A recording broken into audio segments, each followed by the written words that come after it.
Math is one of the most important parts of our daily life. Even if we do not notice it, we use math almost every day. We use it when we count money, buy foods, check time, measure ingredients, and even when we travel. Students use math in school, solve problems, and learn new things. Teachers and other professionals use math in their daily job to make decisions and finish their work correctly. And vendors in the marketplace also use math when selling products, giving change and counting their earnings. Many people think math is only about numbers and formulas inside the classroom. But the truth is, math is everywhere around us. In this documentary, we will interview different peoples to learn how math helps them in their daily lives. We will hear from students, professionals, and vendors to understand why math is important and how it influences the things we do every day. Let us discover how math connects to our daily life and why it continues to be useful to everyone. Good evening. My name is Sandray Conway po. I'm here with Miss Piel. I have a few questions for you po. Unang question po, how do you use math in your daily life?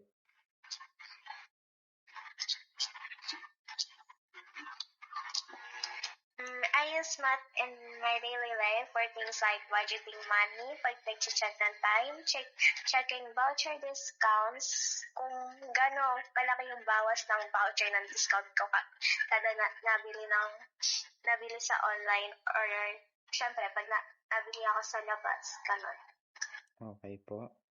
Second po, what math subject do you use most po?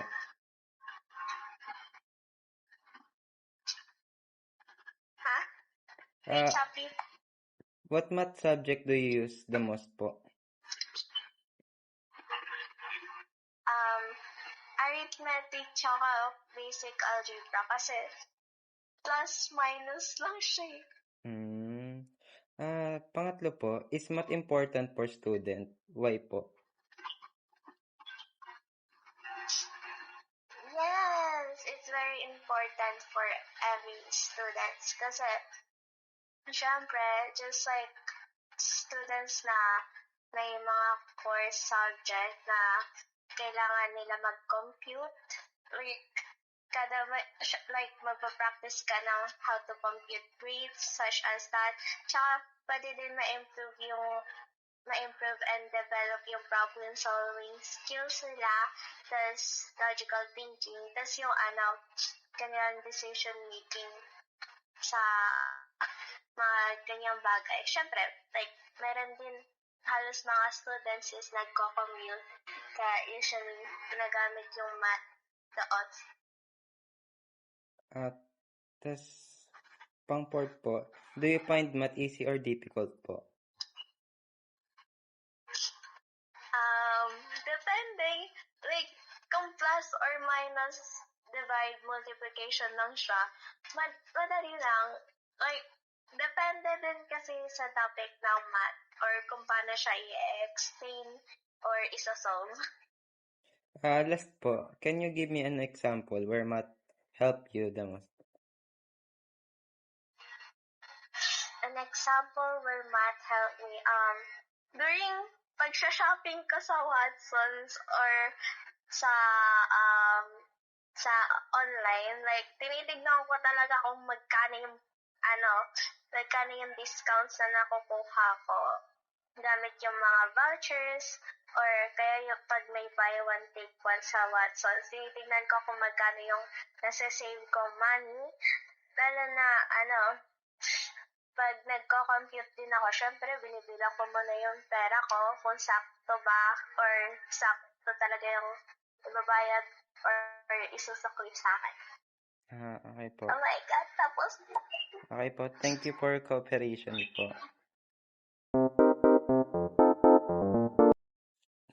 Good evening, my name is Andre Conway. I'm here with Mr. Haplit. I have a few questions po para sa iyo. Unang question po, how do you use math in your daily life? Ginagamit ko yung basic math pang-compute ng pamasahe, oras, at kung gaano kahaba yung oras ng biyahe para makarating ka ng hindi late sa pupuntahan. Second po, what math subject do you use the most po? Yung arithmetic at simple algebra kapag sa pera at oras. Is math important for student? Bakit po? Importante siya kasi tinuturuan tayo mag-isip ng maayos at mag-solve ng problema. Useful siya hindi lang sa school dahil nagagamit din siya kapag bibili ka sa labas. Pang-apat po, do you find math easy or difficult po?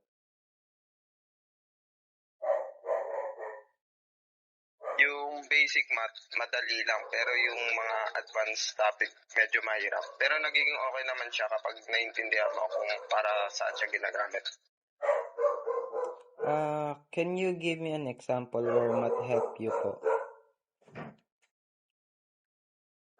Kapag nagbabudget ako, ginagamit ko yung math para hatiin yung allowance ko sa pagkain, pamasahe, at sa ipon. Lalo na if may kailangan akong bilhin or gustong bilhin. Okay po. Thank you for cooperation po.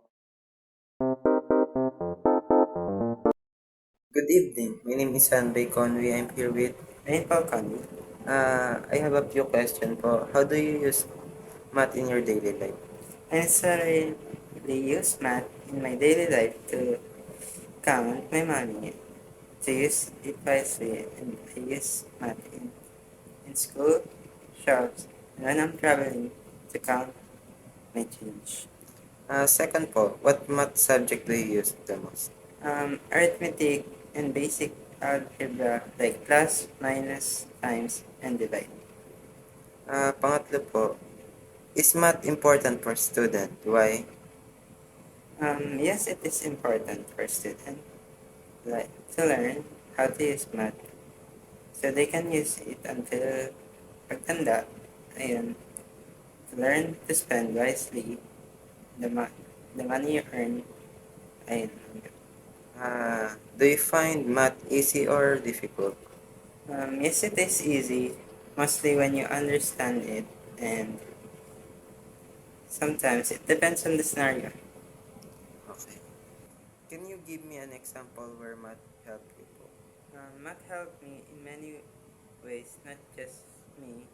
It helps me to know when the salesperson or other people gives too much change, so I can return the excess change.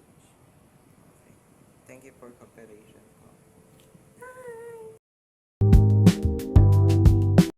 Ako nga po pala si Russell Pabor at kasama ko po si Kuya. Kuya, parang Mac po. Mac. Meron po kami dalawang katanungan naman po. Paano niyo po ginagamit yung math sa pag-ibig? Gaano po po kayo po sa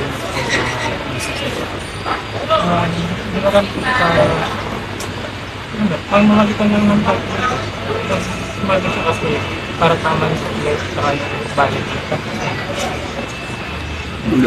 Thank you. So, magandang umaga po. Ako po si Russell Pabor. Ano po bang pangalan mo po? Ako si Christopher Villier, nakatira sa Barangay. So, meron na po kaming dalawa pong tatanungan po sa inyo po. Ano? At ang una po paano niyo po ginagamit yung math sa pag-ibig po? Ang math kasi pagka isang negosyo.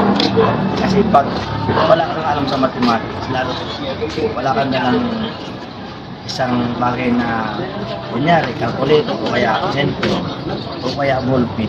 Pag marunong ka sa math, may bumili man sa iyong marami, madali mo siyang mapinta. Kasi talagang napaka-importante sa isang naging business yung marunong ka rin sa math. Napaka-importante. So, yung pangalawang pong tanong po is, mahalaga pa rin po ba ang math kahit po ba sa mga maliit po ng mga business po? Oo, mahalaga yun kasi pag hindi ka nag-aral ng math, hindi ka matututo mag-business. Kasi kaya ka nag-business, ibig sabihin, marunong ka mag-business. Diba? Napakalaga talaga, no? Lalo na sa mga estudyante na tulad mo. Tanto yun. Kasi mga, ano yan, dito sa antrina yun. Diba, parang hindi tayo ko sa mga, okay lang. Yan talaga ang pinaka-importante sa lahat. Sa lahat ng subject. Lalo na yung anak ko ayun, engineer ko. Yun naman po. Maraming salamat po. At kasama ko po si Mata. Ano sa pala? Meron lang po akong dalawang katanungan po.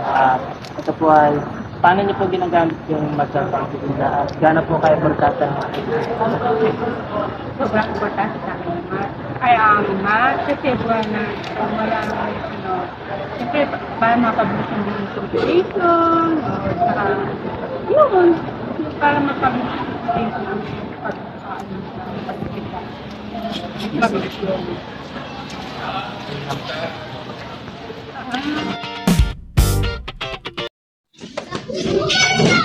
Good afternoon, ako po si Carl Dominic and ano po pangalan niyo? Mateo L. May dalawang katanungan lang po ako. Paano niyo po ginagamit yung math sa trabaho niyo? Siyempre sa pagkatrabaho, importante ang math dahil sa mga computation. Halimbawa, katulad sa amin sa gasoline station na may nagkakarga. Halimbawa, pagsusukli, kailangan din importante malagay yung halimbawa, number 1, nagkarga yung customer ng 500 tapos ang pera ay 1,000. Ang balik niya ay 500 pesos. At gano'n naman po ka-importante yung math sa profession niyo? Ang kaalagaan kasi sa math sa profession ay taging hindi mo malilimutan talaga ang mga ganyang bagay na ang mathematics ay mahalaga sa lahat. Yun lamang po. Thank you. So, good afternoon po. My name is Carl Dominic and kasama ko po si Sir EJ. Sir, may dalawang tanong lang po ako sa iyo. Paano niyo po ginagamit yung math sa trabaho niyo? Good evening sa mga nanonood yan. Yung sa tanong mo about sa math, kung lahat ng bagay naman nagagamitan natin ng math. Pero dun sa line of work ko, which is ako po isang teacher, ang subject na tinuturo ko ay cookery. So especially sa cookery, TLE to be precise, lahat ng bagay, garments man yan, lahat ginagamitan ng math. Wherein sa entrepreneur, sa pagsukli, sa pagbili ng mga materials, sa pagsusukat ng mga ingredients, lahat yun nagagamitan ng math. And gaano naman po ito ka-importante sa Napaka-importante na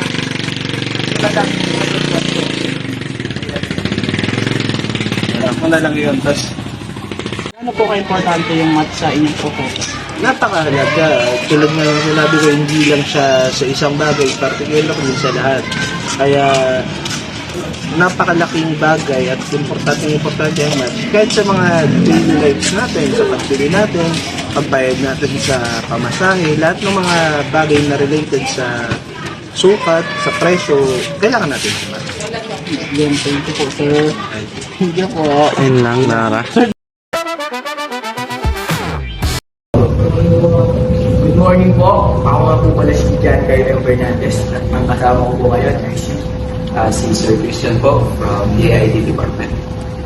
Sir, may katanungan lang po kami on how you use math in your daily life. Sir, first question po is, how do you use math in your job? So, ginagamit ko yung math sa job ko, especially pag nagpo-compute ako na grades.